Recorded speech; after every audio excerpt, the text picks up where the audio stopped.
So the Green Bay Packers won a very fun game against the Carolina Panthers to move up to 8-2, and I think one of the interesting storylines the Green Bay Packers have had so far is the way that they've had two running backs do very well, where in the past they usually have zero running backs get many yards, just largely due to the fact that they wouldn't run the ball too much, which I understand the logic behind with Aaron Rodgers, but at the end of the day, you have to be able to run the ball to be successful in the NFL for the most part, and Green Bay is having no trouble running the ball, largely due to the fact that they have two very good halfbacks that are playing very good right now, and that is Jamaal Williams and, of course, Aaron Jones. I wanted to talk about both of these guys. I've made videos on Aaron Jones in the past. This is my first video on Williams, but I find them both to be very impactful players for Green Bay, and I think it does a lot of good when you have two backs that can play well, because that way you're pretty much, if you're a defense, you're always going up against a healthy, rested back who can also do very well against you. So it just creates so much problems as a defensive coordinator and makes things a lot easier as an offensive coordinator. It really does. Let's take a look at this play from Jamaal Williams. What's going to happen at the start of this play is that's going to be the blocking concept. As you see, there's a lot of one-on-one matchups, but what you will also notice is that there's a couple of Panthers towards the bottom half of the screen that are unblocked here, which makes sense as this is not a designed run to the bottom half of the screen, but one thing you'll notice right when this ball is snapped is that Carolina Panther right there.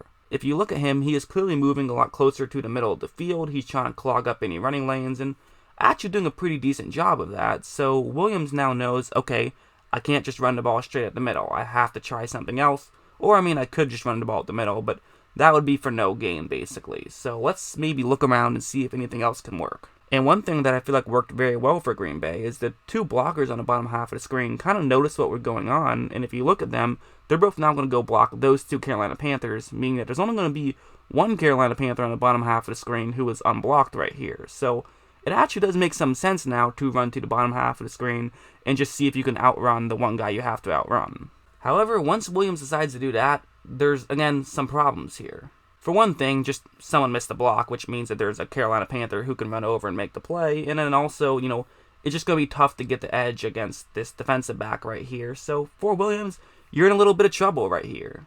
However, what gets you out of trouble if you're a halfback in the NFL? It's almost always acceleration, and watch his acceleration here. He's able to run quick enough to get to the outside, and just before getting out of bounds, he gains a solid 6 or 7 yards on that play just by being able to accelerate quickly, and that's kind of what he brings to the table. It's what him and Jones bring to the table. They're very similar halfbacks in that way, which I also do think helps, having two similar halfbacks, they have similar styles. They're not the same guy, obviously, but they have similar styles because as an offensive coordinator, if you have to have Aaron Jones come out, you can just put Jamaal Williams in and then sort of just do the same thing. It's something you can do, and it makes things a lot easier for you. And it also helps that Williams can just make plays like this, where the way it's going to work is that Green Bay is going to have their tight end just block the Panther on the edge, and they'll have the receiver actually go out to block that Carolina defender right over there. Meaning that assuming everyone makes their blocks, the closest Carolina defensive player to actually come in and make a tackle would be that one right over there, which is definitely pretty far away. And since this play is going to be well blocked, it now means that if you see Williams, he's already up to that second level and he's already made a positive gain, which is really nice to do, especially on a 2nd down and 10. You want to make an easier 3rd down situation. But again, what's interesting here is his speed. So, a Carolina defender is running over to try to make this tackle, but watch how Williams just runs by him and ends up getting the 1st down.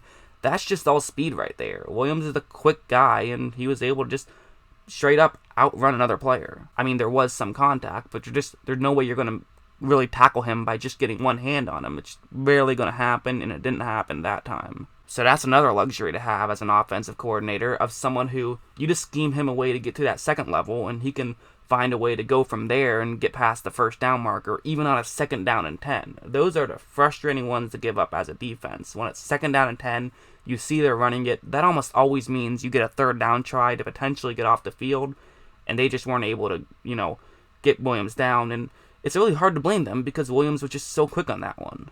His speed and his acceleration really is what sets him apart, and this play is another good example of it, where the offensive line, they all just have straight up one-on-one matchups across the board. No double teams, nothing fancy, just go out and block your man.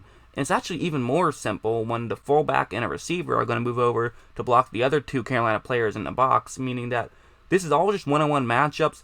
hopefully everyone does their job, and then Williams can just run through them. That's the way it's supposed to work. And so for Williams, you see a lot of guys in certain situations being patient, waiting for the blocks to develop, but on a play like this, where it's all one-on-one matchups, just run as fast as you can. Don't really worry about anything developing, Speed is kind of everything on a situation like this. And so watch how he just takes the handoff and just goes off. It just runs, and even after some contact, still falls forward for another 5 yards. Again, a first down on a first down and 10 is just something you love to see on a running play as a offensive coordinator or a head coach or just a Packers fan. I mean, seeing something like that is just so huge, and having your second running back being able to make those plays consistently definitely does you a lot of good, because your first running back is even better, and that's saying something because Williams is pretty good.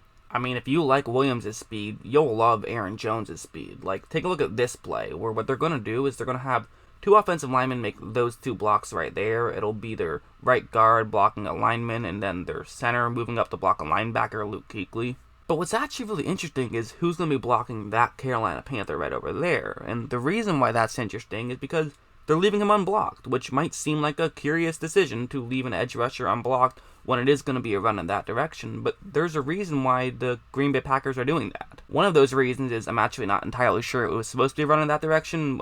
Aaron Jones might have just changed his mind, but another reason why that's happening is because look at what's going on right when this ball is snapped. I mean, at this point, they're basically adjacent with each other, and Green Bay basically just straight up says, we trust Aaron Jones to outrun any edge rusher, so go ahead, try to get him. We trust that Jones will outrun you, and he's going to. And since that double team is working, really at this point, the only person who could actually make a tackle on Jones is the safety who's all the way up there. And spoiler alert, that's not going to work out. Jones is able to run by him as well. Again, similar situation to that last play where there's a little bit of contact, but just nowhere near enough that it would take to get Jones down, and he's able to get into the end zone for one of his 3 touchdowns on the day. I mean, that's what this Green Bay team does. They just kind of say, we'll give you enough space, and then it's your job to make these plays happen from the space that we give you, and that's what both Williams and Jones can do. One thing I also really love about Jones is the way that he can change his directions while going at a top speed, and it'll be very well exemplified on this play. What's going to happen for Green Bay is that they're going to have a double team with their center and left guard, and then they're also just going to have their right guard have a one-on-one matchup, and then their right tackle is going to actually be in charge of running up to the second level to try to take out Luke Kuechly. And the key word in that sentence is going to be try, because as you look, Kuechly does a great job of just doing what Kuechly does, getting around him and getting in position to potentially make a tackle on Aaron Jones. But what I love about this still image is notice how far Aaron Jones is leaning over to the left side of the field, It looks like his body is completely off-center to where his legs are right here. That's because in a very quick instant, he's going to try to move over to the left side of the screen and try to get around Kuechly that way, and it's going to work. He does get around Kuechly and gets into the end zone for a touchdown. I think that's one of the most underrated things in sports is how difficult it can be to change direction when going at a top speed. I mean, it is one of those reasons why you see guys sometimes step out of bounds when you didn't think they should or things of that nature, because it's really difficult to change direction when at a top speed, and that's what makes a player like Jones so special, the way that he seemingly can just play like a video game where he can change directions easily while also being one of the fastest guys in the NFL and being one of the best at accelerating in the NFL. I mean, obviously, Kuechly is not a bad player, but on a play like that, he's got to just be saying, what more do I have to do? I make a great play to put myself in position to try to make a tackle on Jones, but then he just does that. I mean, who can stop him? If Luke Kuechly can't, then probably nobody can. One last play, and right off the bat, what I want to take a look at is the right guard who's going to be going up against the nose tackle here is going to do a less than perfect job, to say the least. I mean, it's a tough play. You're a guard going up against a nose tackle, so you have to move over and try to make this block, but it is not going to work out too well. The Carolina Panther wins his one-on-one matchup easily, but watch what Jones is able to do here. Jones uses his right arm to sort of just push off that Carolina player, and since there still was some contact with the guard in a way, that allowed him to get off that contact, but he's also definitely not in a great situation. I mean, he's turning upfield, trying to gain some yards, but there is a Carolina Panther also in the area, so for Jones, oftentimes in a situation like this, it might be the best idea to just put your shoulder down and try to see if you can just run forward for the first down, because that's all you're trying to do on this play. Pick up the 1 yard and get the first down. However, Jones trusts his acceleration and trusts his speed, and so he has other ideas. He's going to turn upfield and just outrun everybody and pick up the first down easily, And he even fights for even more yards because why not? I mean, that's just a ridiculously athletic play, and that's why he's one of the best halfbacks in the game. I mean, as of right now, Aaron Jones is playing at an elite level, and Jamaal Williams is playing at, not an elite level, but he's playing at a great backup level. He's playing at a good starting level. I mean, he really is. I think it's fair to say Green Bay definitely has one of, if not the best backfield in the NFL at this point, with Jones and also Williams. They're both playing at such a high level, and they're both just fun to watch. They really are. I mean, the fact of the matter is that you can make highlight reel plays with the Packers without even involving Aaron Rodgers in them. That's how exciting they are this season. It's kind of cool. But yeah, I mean, there's still a lot of time left, but the Packers are looking to potentially be a top 2 seed in the NFC, and it's really helping them that the Saints lost, so now they're currently tied for that 2 seed, but we'll have to see what they can do the rest of the way. But the reality is, if they can all keep playing like this, I mean, there's not a lot of teams in the NFL that can beat them.